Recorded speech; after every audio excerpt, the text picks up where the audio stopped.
Assalamualaikum guys, Muhammad Imam, Saudi Arab University, Barista and online training for থেকে আপনাদের সাথে guys আমি আপনাদের জন্য আজকে কফি রেসিপি নিয়ে হাজির হলাম। আজকে রেসিপিটা হচ্ছে হট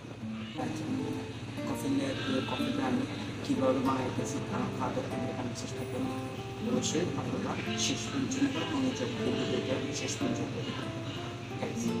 তো আপনাদের কাছে আমার একটি রিকোয়েস্ট, আপনারা যারা আমার চ্যানেলটিতে সাবস্ক্রাইব করেন আপনারা আমার চ্যানেলটি সাবস্ক্রাইব করে রাখবেন নতুন নতুন কফি রেসিপি পাওয়ার জন্য রেসিপি পাওয়ার জন্য।